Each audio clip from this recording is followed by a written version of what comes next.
Hello everyone, दोबारा से आपका अनंत एजुकेशन सेंटर में स्वागत है। पिछले वीडियो के अंदर मैंने केमिस्ट्री के जो हाफ ईयरली एग्जाम हुआ है रिसेंटली उसका पार्ट ए और पार्ट बी सोल्व करवाया था बच्चों। अब मैं आपके लिए लेके आ रहा हूँ केमिस्ट्री का पार्ट सी और पार्ट डी। ये बड़े क्वेश्चन है बच्चों, इनको भी ध्यान समझना है। पहला क्वेश्चन जो इसमें है 19 पार्ट सी का, वो दिया बच्चों सोल्यूशन से आदर्श तथा अनादर्श विलयन को समझाइए और प्रत्येक विलयन के कितने उदाहरण दीजिए, दो उदाहरण दीजिए बच्चों। तो देखिए बच्चों, आदर्श और अनादर्श विलयन आपको पहले तो ध्यान रखना है। समझाने का मतलब यहां पर यह है कि यहां पर बच्चों आइडियल सॉल्यूशन को बोलते हैं आदर्श। एक आइडियल सॉल्यूशन होता है बच्चों और एक सॉल्यूशन कौन सा होता है, नॉन आइडियल। नॉन आइडियल को बोलते हैं अनादर्श। जैसे कि अपन जिंदगी के अंदर आगे बढ़ते हैं उसी प्रकार अपने लिए भी कोई आदर्श पर्सन होता है जो अपने को सलाह देता है, राय देता है कि बच्चों ये काम कर लो, इस पथ पे चलो, आप आगे बढ़ोगे। उसी प्रकार से देखिए आदर्श का मतलब आइडियल और अनादर्श का मतलब होता है नॉन आइडियल। तो यहां पर जो राउंड्स का जो नियम है इसमें आप लिख के आएंगे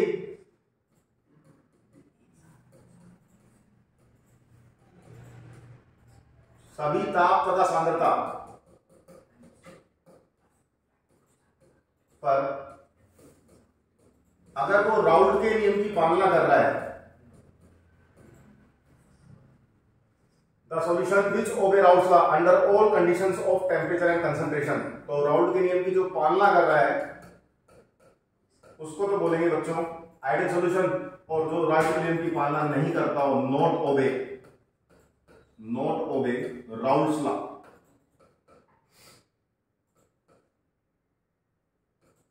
उसको अपन बोलेंगे, जो पालना नहीं करता है उसको अपन बोलेंगे अनादर्श विलयन।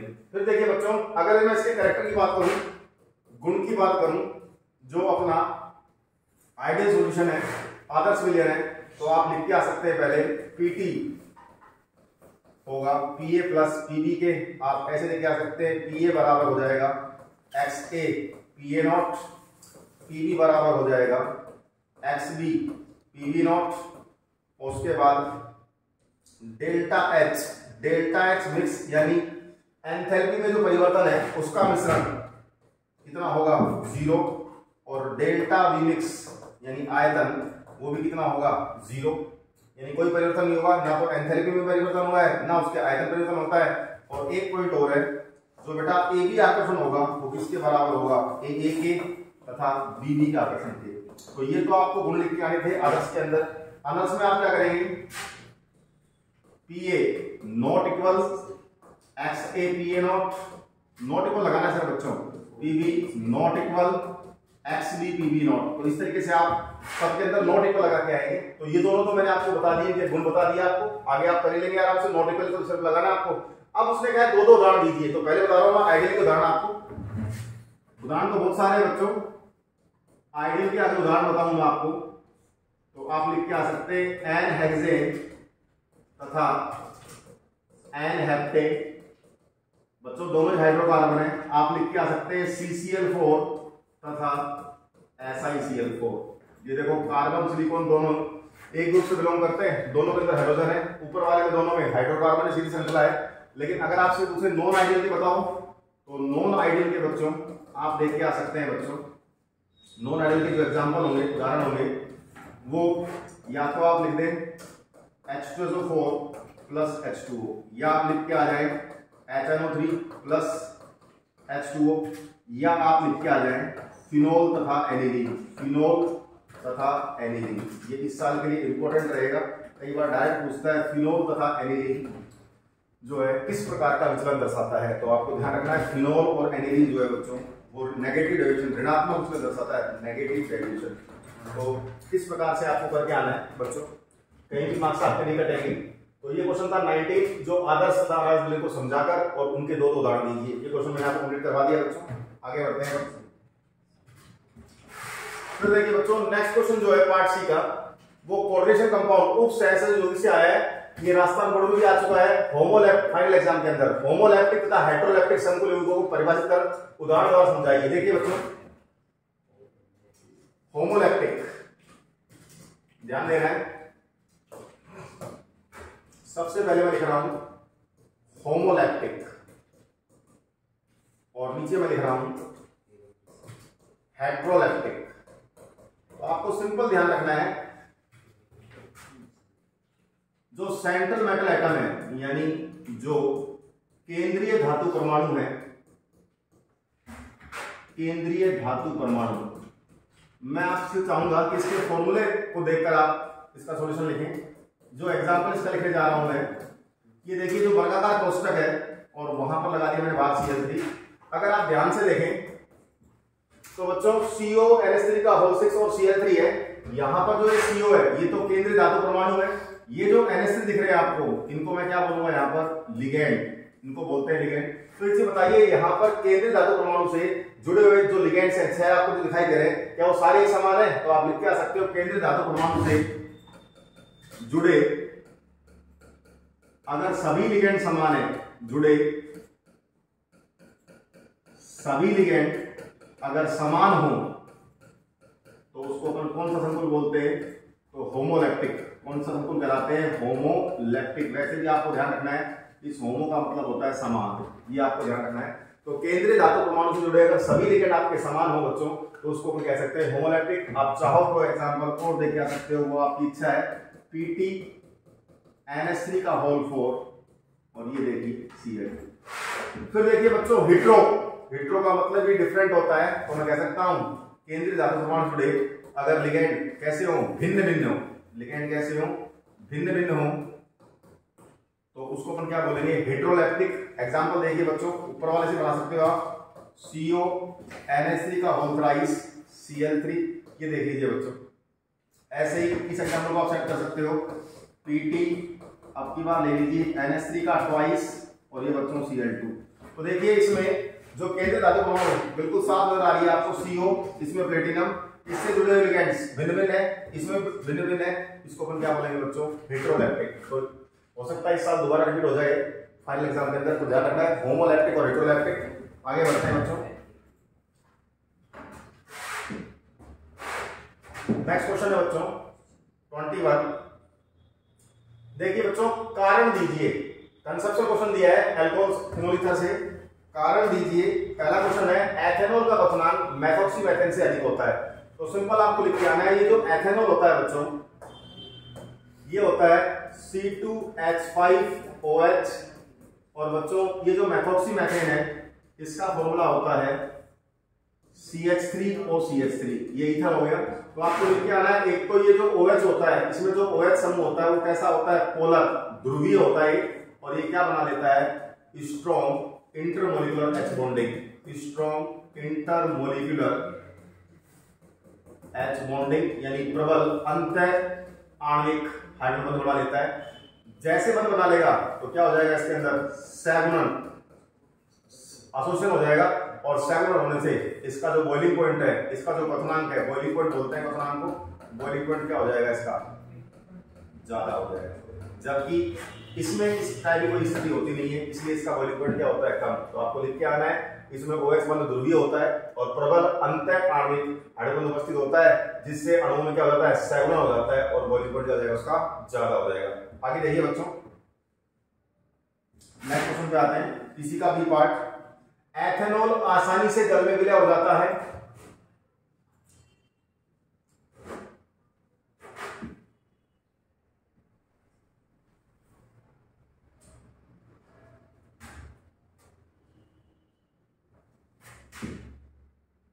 ये देखिए बच्चों, एथेनॉल आसानी से जल में विलय हो जाता है, ये क्वेश्चन है। तो अभी बता क्या था फॉर्मूला एथेनॉल का? C2H5OH। ये तो एथेनॉल होता है बच्चों, ध्यान रखना है आपको। फिर बच्चों जल, आप जानते हो जल ये होता है H2 होता है। तो सिंपल एक लाइन लिख के आनी है कि एथेनॉल जल के साथ क्या कर लेता है? प्रबल हाइड्रोजन बंध बना लेता है, स्ट्रॉन्ग प्रबल H बंध बना लेता है, स्ट्रॉन्ग H बॉन्डिंग कर लेता है जल के साथ, और इसलिए क्या हो जाता है? जल में विलय होता है। दूसरा पॉइंट, अगर चाहो तो आप ये C2H5O सिंगल बॉन्ड H, ये ऑक्सीजन, ये H अगर दिखाना चाहो तो दिखा सकते हो वहां पर। इसको क्या बोलते हैं? H bonding. तो जब एथेनॉल जल के साथ H बॉन्ड बना लेगा तो आसानी से क्या हो जाएगा? एथेनॉल आसानी से क्या होता है? जल में विलय होता है। आगे बढ़ते हैं बच्चों, ये इंपॉर्टेंट क्वेश्चन रहेगा बच्चों, ध्यान रखना। इसका आंसर अच्छे से करना। फिनोल अल्कोहल की तुलना में प्रबल अम्ल होता है। तो देखिए बच्चों, ये आपने बना लिया फिनोल, और ये लिख सकते हो या एक सिंपल बना सकते हो CH3OH। तो आपको लिख के आना है, इसमें जो कार्बन एटम होता है वो बेटा sp2 होता है। इसमें कार्बन एटम कैसा होता है बच्चों, sp3 हाइड्राइड होता है। दूसरा पॉइंट, जब कार्बन एटम में sp2 है तो ध्यान रखना परसेंटेज S कैरेक्टर बढ़ेंगे, परसेंटेज S कैरेक्टर बढ़ेंगे, लगभग कितने होते हैं 33.33%, ध्यान रखना। और इसके अंदर कितने होते हैं 25% होते हैं, तो परसेंटेज कैरेक्टर क्या हो गए इसमें डिक्रीज हो गए। ये अधिक नहीं होगा, मोर इलेक्ट्रोनेगेटिव, ये मोर इलेक्ट्रोनेगेटिव होता है। ये बच्चों कैसा होता है, लेस इलेक्ट्रोनेगेटिव होता है। और सबसे मेन लाइन जो फिनोल के अंदर आपको लिख के आनी है, ड्यू टू रेजोनेंस अनुनाद के कारण, ड्यू टू रेजोनेंस अनुनाद के कारण जो इलेक्ट्रॉन घनत्व होता है वो घट जाएगा, इलेक्ट्रॉन घनत्व घट जाएगा, जिससे पोलैरिटी यानी ध्रुवता बढ़ेगी, और पोलैरिटी बढ़ेगी तो ये कैसा हो जाएगा बच्चों, मोर एसिडिक, अधिक अम्लीय। आपको ध्यान रखना है, ये लाइन जरूर लिख के आनी है आपको। दोबारा देता हूं, इसके अंदर ये जो कार्बन आपको दिखाई दे रहा है, ये जो कार्बन आपको दिखाई दे रहा है, ये sp2 हाइड्राइड है, संकरण sp2 होता है, इसलिए percentage S character, percentage S को यहां पर बढ़ जाते हैं 33.33%, जिससे मोर इलेक्ट्रोनेगेटिव हो जाता है। और ड्यू टू रेजोनेंस अनुनाद के कारण इलेक्ट्रॉन घनत्व क्या हो जाता है, घट जाएगा, जिससे क्या बढ़ेगा, पोलैरिटी की ध्रुवता बढ़ेगी, और क्या हो जाएगा ये मोर एसिडिक। और इसमें ऐसा नहीं होता है क्योंकि इसमें CH3 है। CH3 का कैसा इफेक्ट होता है बच्चों, प्लस I इफेक्ट होता है, बताया था मैंने पार्ट बी के अंदर, प्लस I इफेक्ट होता है। और प्लस I इफेक्ट का मतलब कौन सा ग्रुप, इलेक्ट्रॉन डोनेटिंग, इलेक्ट्रॉन दाता समूह। तो यहाँ पर ऑप्शन पर इलेक्ट्रॉन बढ़ जाएगा, जिससे ध्रुवता घट जाएगी और अम्लता भी क्या हो जाएगी, घट जाएगी। तो ये क्वेश्चन अपना कंप्लीट हुआ, ध्यान रखना इंपॉर्टेंट क्वेश्चन में है। तो बच्चों ये अपना पार्ट सी जो है वो कंप्लीट हो चुका है, और अब अपन आ गए बच्चों पार्ट डी के ऊपर आ गए। ये पार्ट डी देखिए, इस पार्ट डी के अंदर अपन बात करें तो पहले तो दो नेम रिएक्शन दे रखी है, निम्नलिखित अभिक्रिया को समझाइए तथा रासायनिक समीकरण लिखिए। तो देखिए फिनकेस्टीन अभिक्रिया है, फर्स्ट जो रिएक्शन इसने दी है वो फिनकेस्टीन रिएक्शन दी है, और सेकंड उसने दी है बच्चों सैंडवे रिएक्शन। तो पहले फिनकेस्टीन रिएक्शन को समझिए। ये देखिए बच्चों,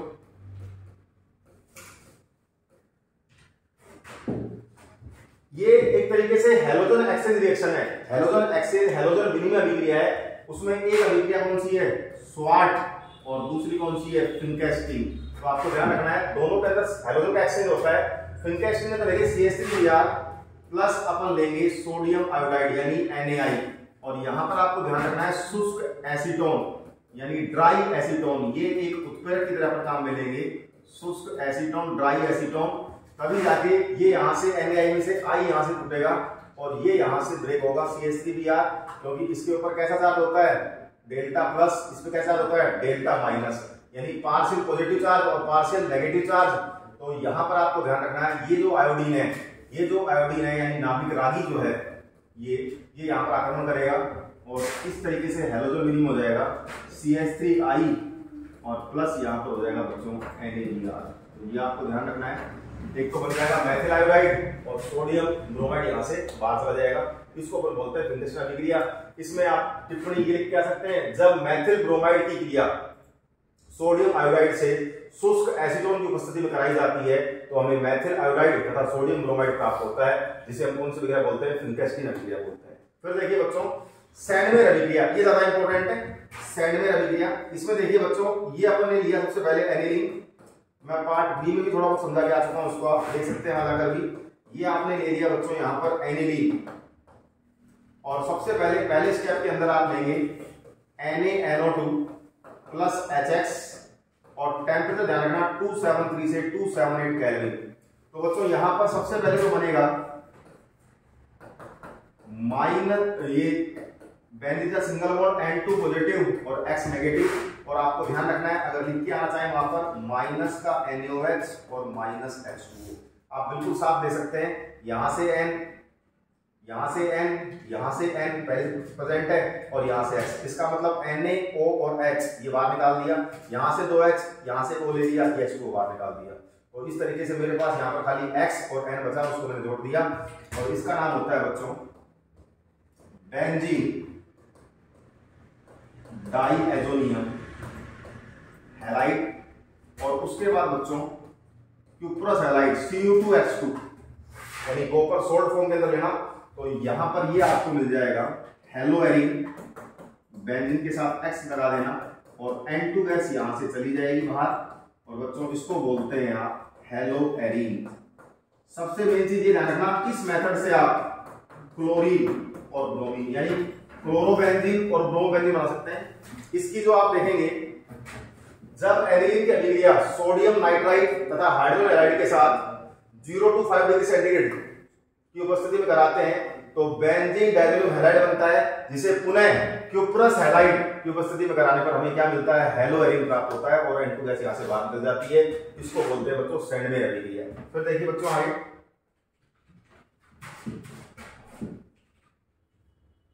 इसी में अथवा पार्ट दे रखा है जो ज्यादा इंपॉर्टेंट रहेगा, SN1 और SN2 अभिक्रिया को उचित उदाहरण द्वारा विस्तार से समझाइए। तो देखिए बच्चों दोनों लेते हैं अपन तो, ये क्वेश्चन बहुत ज्यादा इंपॉर्टेंट है, हेलोएरिन हेलोरीन का है। सबसे पहले मैं समझाना चाहूंगा आपको, लिखने का तरीका आपको सही आना चाहिए। पहली बात तो ये देखिए बच्चों, S के नीचे N और 1, इसका पूरा नाम होता है SN1 जो है, 1 का मतलब है यूनिमोलिकुलर यानी एकाणुक, N का मतलब है न्यूक्लियोफिलिक नाभिक, इसमें ही S का मतलब सब्स्टिट्यूशन यानी प्रतिस्थापन अभिक्रिया। तो SN1 देखिए एग्जाम के अंदर कैसे मिलेगी आपको, CH3 का होल थ्राइस CBr, इसके दो नाम है। अगर कॉमन की बात करें तो tertiary butyl bromide, tertiary butyl bromide, तृतीयक ब्यूटिल ब्रोमाइड प्लस नाभिक रानी जो है वो OH माइनस लिया, तो ये आ गया आपका CH3 का होल थ्राइस COH और यहां से क्या बाहर निकाल दिया आपने, Br माइनस। एग्जाम के अंदर ऐसे लिख के देगा वो, तो आपको ध्यान रखना है SN1 और SN2 में ये यहाँ पर जो है अभिक्रिया लिखी है वो सीधा बोलेगा कि इस अभिक्रिया की क्रियाविधि बताइए, इसको बोलेंगे तृतीयक ब्यूटिल अल्कोहल। तो देखिए बच्चों इसके दो स्टेप है, दो स्टेप है, इसको आप पूरा करके आएंगे। सबसे पहले मैं समझाना चाह रहा हूँ स्टेप फर्स्ट, ये एक मॉलिक्यूल ले लो आप यहाँ पर CH3 का होल थ्राइस, ये आपने ले लिया CBr। यहाँ पर ध्यान रखना पहला पद उत्क्रमणीय होगा, वहां आप लिख के आएंगे बच्चों स्टेप फर्स्ट कोमा स्लो मंद रहेगा और RDS का मतलब होता है वेग निर्धारक पद, इसको बोलते हैं बच्चों वेग निर्धारक पद यानी रेट डिटरमाइनिंग स्टेप। रिवर्सिबल है, उत्क्रमणीय है। तो देखिए बच्चों इसमें आप ऐसे बना के आएंगे इसको बच्चों, ये देखिए ट्राइगोनल शेप के अंदर, त्रिकोणीय के अंदर, और ये 3 मैथिल समूह आपने लगा दिए यहाँ पर, और 3 मैथिल समूह लगाने के बाद यहाँ आप लिख देना प्लस, और प्लस क्या लिख दोगे Br माइनस। और ध्यान देना ये जो बना आपके पास ये 3 डिग्री कार्बोकैटायन बना है, आपको ध्यान रखना है 3 डिग्री कार्बोकैटायन जो कि मोर स्टेबल होता है, ज्यादा स्थायी होता है, मोर स्टेबल यानी ज्यादा स्थायी होता है, ये आपको ध्यान रखना है। ये जो 3 डिग्री कार्बोकैटायन बना है, ये देखिए आपने इस अभिक्रिया के अंदर सिर्फ और सिर्फ एक ही क्रिया का काम लिया, इसलिए इस अभिक्रिया का नाम क्या होगा, एकाणुक नाभिक राजी प्रतिस्थापन हो गया, एकाणुक को बोलते हैं यूनिमोलिकुलर। फिर देखिए बच्चों दूसरे स्टेप के अंदर आप क्या करेंगे, स्टेप सेकंड के अंदर आप क्या करेंगे बच्चों, जो आपके पास बना है उसको ऐसे कैसे ले आइए आप, ये CH3, ये CH3, ये CH3, यहां आप प्लस लगा देना, और ये देखो ये remaining part plus OH minus, और ये अनुक्रमणीय होगा और कैसा होगा, तीव्र होगा, फास्ट होगा। और कौन सा स्टेप है बच्चों, सेकंड स्टेप रहेगा ये। तो इसमें आप लिख के आना CH3 का होल थ्राइस COH, ये हो गया आपका तृतीयक ब्यूटिल अल्कोहल। तो बच्चों टर्सरी ब्यूटाइल अल्कोहल हो गया है आपका। ये तो इस तरीके से आपको समझा के आनी है। अगर वो आपसे बोलते इसके पॉइंट्स बताओ, इसके पॉइंट्स बताओ, तो पहला पॉइंट आप लिख के आएंगे जो SN1 मैकेनिज्म होती है, SN1 की जो क्रियाविधि होती है वो प्रथम कोटि अभिक्रिया का अनुसरण करती है, यानी फर्स्ट ऑर्डर काइनेटिक्स है। इसका मतलब उसका जो वेग है, उसका जो रेट है, वो सिर्फ और सिर्फ इस पर डिपेंड करेगा, रेट बराबर K CH3 का होल थ्राइस CBr, ये आपको लिख के आना है। दूसरा पॉइंट आपको लिख के आना पड़ेगा, जो SN1 अभिक्रिया होती है वो दो पदों में संपन्न हो रही है, आपको सामने दिख रहा है। प्रथम पद जो होगा वो स्लो है, मंद है, कोमा वेग निर्धारक पद है और रेट डिटरमाइनिंग स्टेप है, और यहाँ पर 3 डिग्री कार्बोकैटायन का निर्माण होता है जो कि ज्यादा स्थायी होता है। द्वितीय पद जो होता है, अच्छा उत्क्रमणीय और होता है, लिख के आना फर्स्ट स्टेप में, दोबारा बता रहा हूं, स्टेप फर्स्ट स्लो होता है, उत्क्रमणीय होता है, वेग विधारक पद है तथा 3 डिग्री कार्बोहाइड्रेट का निर्माण होता है जो कि ज्यादा स्थायी है। द्वितीय पद तेज होता है, ध्यान रखना, और अनुत्क्रमणीय होता है। फिर इसमें आप ध्यान से देखें, जो नेक्स्ट पॉइंट आप लिख के आएंगे वो जरूर लिख के आना क्रियाशीलता का क्रम, और जो क्रियाशीलता का क्रम लिख के आएंगे वो आप ये लिख के आना 3 डिग्री, 2 डिग्री और 1 डिग्री। ये बच्चों इसका रिएक्टिविटी ऑर्डर होता है, ये आपको SN1 अभिक्रिया के बारे में बताना है। फिर देखिए आगे बढ़ते हैं अपन, अब लेते हैं बच्चों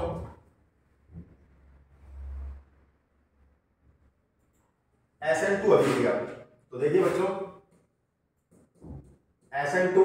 SN2 का फुल नेम क्या होता है, बाइमोलिकुलर न्यूक्लियोफिलिक सब्स्टिट्यूशन रिएक्शन, यानी बाइमोलिकुलर नाभिक रागी प्रतिस्थापन अभिक्रिया। फिर जो बाइमोलिकुलर NSR रिएक्शन है, इसमें एग्जांपल करें तो कैसे लिख के देगा आपको, CH3Cl plus OH minus equal CH3OH और प्लस Cl माइनस, यानी ये तो हो गया बच्चों मेथेनॉल।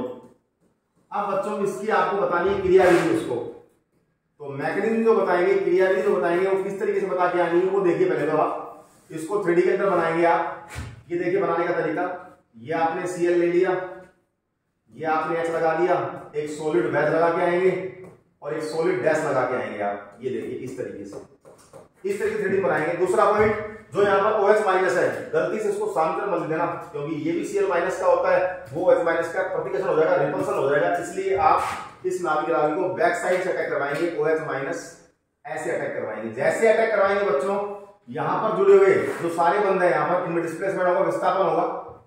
ये देखिए बच्चों, ये H सीधा हो जाएगा, ये डैश वाला नीचे की तरफ आ जाएगा बच्चों, और इसको आपको ऐसे बना के आना है, बिल्कुल ऐसे कैसा। अच्छा दूसरा पॉइंट देखिए, कार्बन की वैलेंसी यहाँ पर 4 थी सकता, लेकिन जैसे आप OH जोड़ोगे कार्बन की वैलेंसी हो जाएगी 5। तो बच्चों ध्यान रखना है, जो यहाँ पर जुड़ रहा है, जो अटैच हो रहा है, उसको भी डॉटेड लाइन से, ये देखिए इस तरीके से, और जो यहां से टूटेगा, जो यहां से हटेगा, उसको भी डॉटेड लाइन से इस तरीके से बच्चों। और ये एक तरीके से संक्रमण अवस्था है, ट्रांजिशन स्टेट है, संक्रमण अवस्था इसको बोलते हैं, ट्रांजिशन स्टेट। और ये कैसा होता है, अनस्टेबल, अस्थायी होगा बच्चों, ठीक। तो ये ध्यान रखना है।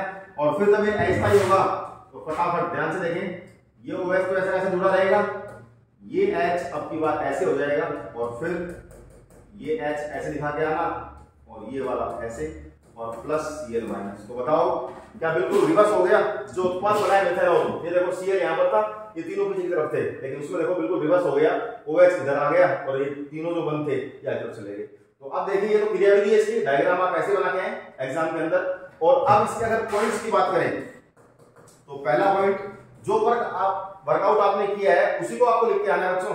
तो पहला पॉइंट जो लिख के आएंगे वो ये है कि SN2 अभिक्रिया जो है वो सेकंड ऑर्डर काइनेटिक्स है, दैट मींस द्वितीय कोटि अभिक्रिया का अनुसरण करती है। तो इसका वेग आप कैसे लिख के आएंगे कि रेट बराबर हो जाएगा बच्चों, वेग बराबर K, ये आप लिख के आना CH3Cl, और ये देखो दोनों क्रियाकारक लिखे हैं। पहले वाले SN1 में सिर्फ एक क्रियाकारक लिखा था, लेकिन इस SN2 में आपने दोनों क्रियाकारक लिखे हैं। तो एक तरीके से अंतर भी हो गया। अगर अंतर पूछ ले तो SN1 के अंदर लिख देना प्रथम कोटि, और SN2 के अंदर क्या लिखोगे, द्वितीय कोटि। फिर बच्चों देखिए आगे नेक्स्ट पॉइंट पे, क्या यहाँ पर बैक साइड से अटैक हुआ है, तो आप लिख के आना कौन सा अटैक, पीछे से आक्रमण हुआ है, बैक साइड अटैक हुआ है, बैक साइड अटैक हुआ है। तीसरा पॉइंट बच्चों, ये अभिक्रिया जो है वो अभिक्रिया 2 पदों में संपन्न होती है, ये अभिक्रिया एक ही पद में संपन्न हुई है। फिर चौथा पॉइंट आप लिख के आएंगे ये वाला, कि इसमें संक्रमण अवस्था का निर्माण होता है, जो कैसी होती है, अस्थायी। और इसमें जो मेन पॉइंट है इन्वर्जन, ये देखिए इन्वर्जन को बोलते हैं प्रतिलोमन। उसमें तो मैंने विन्यास का धारण, उसमें तो विन्यास का धारण है, और इसमें क्या है, प्रतिलोमन है, इन्वर्जन है। और ये किसने बताया था बच्चों, ये बताया था, इसको बोलते हैं वाल्टन इन्वर्जन। और सबसे मेन इंपोर्टेंट पॉइंट जो उसके अंदर बताया था, इसके अंदर बता रहा हूं, क्रियाशीलता रिएक्टिविटी का जो ऑर्डर है वो क्या लिख के आओगे बच्चों, 1 डिग्री, 2 डिग्री, और ये लीजिए। तो इस तरीके से इस क्वेश्चन को आपको करके आना है। अगर डिफरेंस पूछ ले तो डिफरेंस भी इजी वे में बता सकते हैं। SN1 पूछ ले तो पहले बता चुका, SN2 आ जाए तो इस तरीके से लिख के आना है। आगे बढ़ते हैं।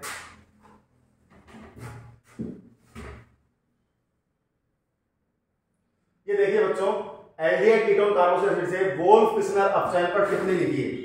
वोल्फ-किस्नर अपचयन हाइड्रोकार्बन बनाने का काम आ रहा है ये रिएक्शन। और जैसे ही आपने यहां पर कार्बोनिल यौगिक लिया, ये देखिए ये कार्बोनिल यौगिक ले लिया आपने, सबसे पहले आप इसके अंदर हाइड्रोजन, जिसका सूत्र होता है H2 and single bond NH2, इसको बोलते हैं बच्चों, ध्यान रखना, हाइड्रोजन। तो बच्चों यहां पर बिल्कुल साफ नजर आ रहा है आपको, ये वाला ऑक्सीजन और ये वाला H2 यहां से बाहर चला जाएगा, माइनस का लिख सकता हूं H2O, और यहां पर इस तरीके से जोड़ दूंगा मैं इसको, C double bond N present ही है, N सिंगल बॉन्ड NH2 आप लिख के आ सकते हैं। ये जो कंपाउंड बनेगा इसको आप बोलेंगे या तो हाइड्रेजोन।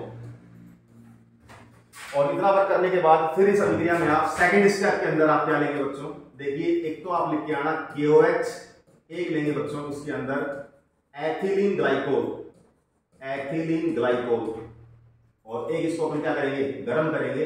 एथिलीन ग्लाइकोल का जो सूत्र होता है बच्चों, वो सूत्र ये होता है, अगर कोई पूछ ले आपसे ध्यान रखना, डाइहाइड्रिक एल्कोहल है,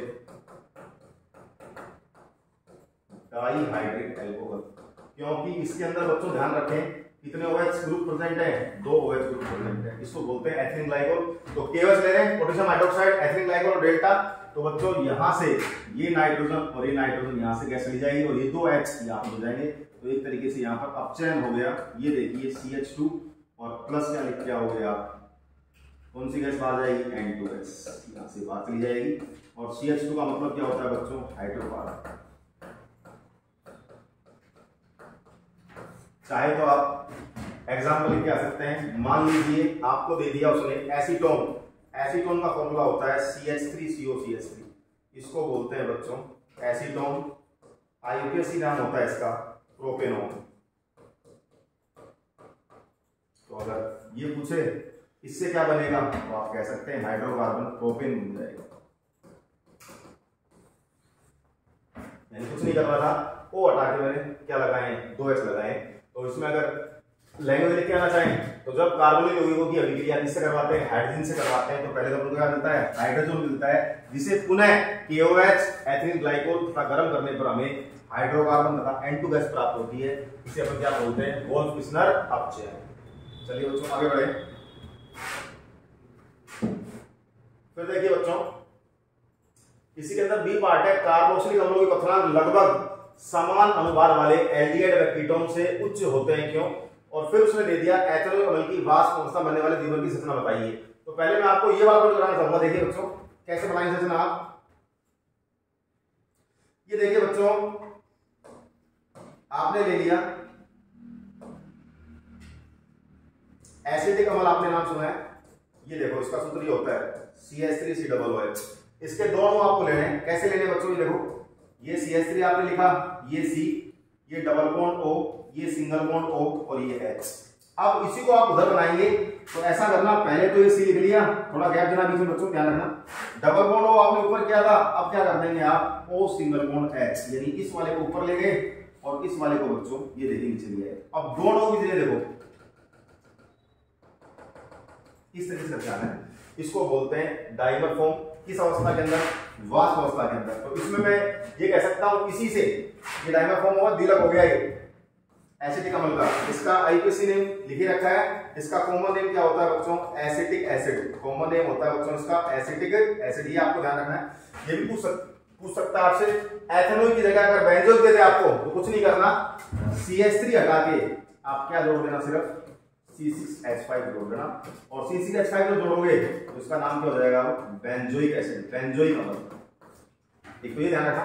अब जब ये वाष्प अवस्था के अंदर डाइमर फॉर्म बन गया बच्चों, तो आपको ध्यान क्या रखना है, इसने पूछा है कार्बोक्सिलिक अम्लों के क्वथनांक एल्डिहाइड से कीटोन से उच्च होते हैं, क्यों। तो आप लिख के आओगे जब दो कार्बोक्सिलिक एसिड को आप जब दो कार्बोक्सिलिक एसिड जब दो, या तो ये ले सकते हो या क्या ले सकते हो C6H5COOH। और ध्यान रखना स्ट्रक्चर ये वाली, अगर ये क्वेश्चन वैसे तो सेम है लगभग, अगर ये स्ट्रक्चर यही बना के आनी से, और लैंग्वेज क्या लिख के आनी है, जब दो कार्बोक्सिलिक अम्ल आपस में जुड़ते हैं कौन सी अवस्था के अंदर, वाष्प प्रावस्था के अंदर, तो आपस में क्या बना लेते हैं, इंटरमोलिकुलर H बॉन्डिंग, यानी प्रबल क्या बना लेते हैं, अंतरु हाइड्रोजन बनाते हैं, और क्या उसके बाद किसमें एंगेज करते हैं, डाइमर फॉर्म के अंदर, द्विलक फॉर्म के अंदर।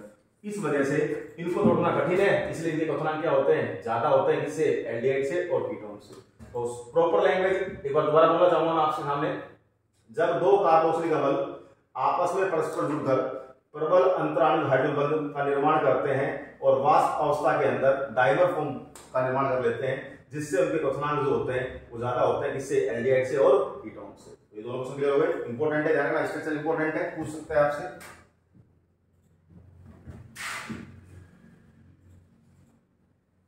फिर देखिए बच्चों, नेक्स्ट क्वेश्चन जो है ये last year Rajasthan board final exam में भी आया था ये, और वो एडिट उन्होंने हाफ वैल्यू में दे दिया, CH3 MgBr + CO2।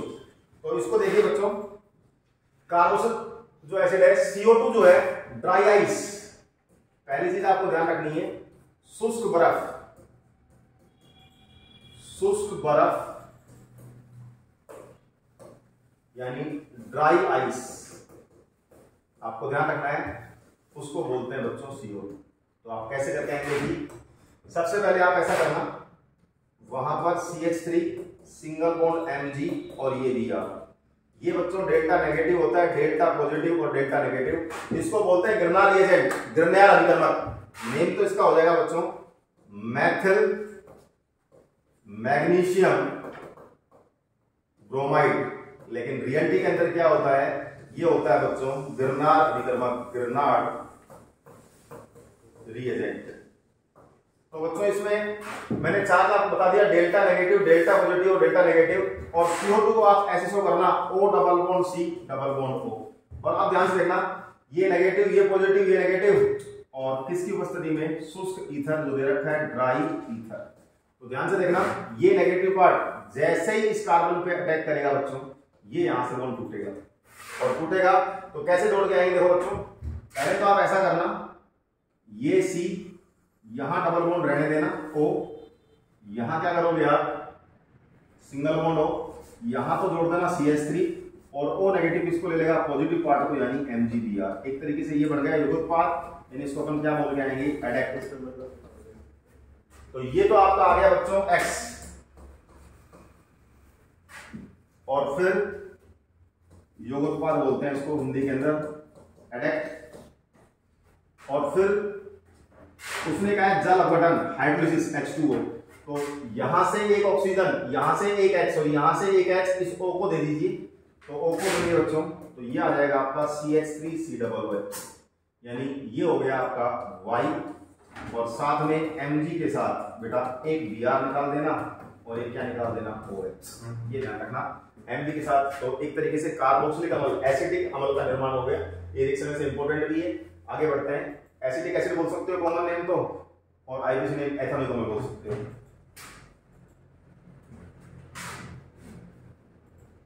ये देखिए बच्चों, रोजेनवुड अपचैन, ये भी लास्ट आया हुआ है, नेम रिएक्शन है, पर टिप्पणी लिखी। तो सबसे पहले इसमें क्या करेंगे आप, ये देखिए CH3COCl, इसका नाम होता है बच्चों acetyl chloride. Acetyl chloride IPC name होगा, दो कार्बन है, तो इसको लिख के आ सकते हो एथेनोइल क्लोराइड। इसका अपचयन करवाना है तो H2/PD-BaSO4। ध्यान रखना, पैलेडियम डैश बेरियम सल्फेट, और अगर लिखना चाहो तो इसको गर्म भी करते हैं, इसके अंदर जाइलिन के अंदर, बॉइल्ड इन जाइलिन। कोई पूछे जाइलिन क्या होता है, तो एक बेंजीन जो रिंग होती है उसके अंदर दो CH3 के अणु या मॉलिक्यूल जुड़े रहते हैं, इसको बोलते हैं अपन जाइलिन। तो अगर लिखना चाहो लिख सकते हो, अदरवाइज सफिशिएंट है, इतना सफिशिएंट है बच्चों H2/PD-BaSO4। और उसके बाद जैसे अपचयन करेंगे तो एक H और एक Cl, ऋणात्मक यहां से हट जाएगा, और ये आपका बन जाएगा CH3CHO और प्लस HCl। और ध्यान रखना, अगर इसका पुनः रिडक्शन यानी अपचयन को रोकना है तो इसके अंदर अपन क्या यूज लेते हैं, इसलिए अपन क्या पूछ सकता है आपसे कि BaSO4 का क्या रोल है यहाँ पर, तो stop the further reduction. Stop the further reduction यानी अपचयन इसका दोबारा नहीं हो जाए, इसलिए अपन इसमें क्या काम लेते हैं BaSO4, ताकि ये बन जाए और इसे अपन पुनः आगे नहीं बढ़ सके। फिर उसने क्या टिप्पणी लिखी है, शॉर्ट नोट्स। तो इसका मतलब जब एसिटिल क्लोराइड की अभिक्रिया पैलेडियम डैश BaSO4 यानी पैलेडियम डैश बेरियम सल्फेट उत्प्रेरक की उपस्थिति में पाई जाती है तो हमें एसिड एल्डिहाइड, इसके दो नाम होते हैं बच्चों, ध्यान रखना यौगिक के। एक नाम तो होता है कॉमन एसिड एल्डिहाइड और इसी का अनदर नेम होता है, आईपीसी की बात करेंगे तो क्या नाम होगा बच्चों, एथेनॉल। तो हमें एसिड एल्डिहाइड तथा हाइड्रोक्लोरिक एसिड प्राप्त होता है, इसको अपन क्या बोलते हैं, रोजरमुंड अपचयन बोलते हैं। तो बच्चों ये अपन ने पूरा वर्क कर लिया है, ये पूरा पेपर मैंने आपको सॉल्व करवा दिया है। फिर भी कोई क्वेरी रह जाए तो आप पुनः मुझसे पूछ सकते हैं, कोई दिक्कत नहीं है। नेक्स्ट वीडियो में हम आपको और भी कुछ इंपॉर्टेंट देंगे। एक्चुअली क्या है कि एमसीक्यू क्वेश्चंस जो है वो राजस्थान बोर्ड के अंदर इस साल जो पैटर्न हुआ है आरबीएससी के अंदर जो एमसीक्यू क्वेश्चंस आ रहे हैं वो 1 to 9 है और फिल द ब्लैंक्स है, जो फिल द ब्लैंक्स क्वेश्चंस हैं वो बच्चों 10 to 13 यानी कुल मिला के 13 मार्क्स का जो मैटर है। मैं कोशिश करूंगा आपको चैप्टर वाइज एमसीक्यू क्वेश्चंस और फिल द ब्लैंक्स क्वेश्चंस देने की, उनका सॉल्यूशन भी मैं आपको साथ में दूंगा। ओके बच्चे, thank you, have a nice day.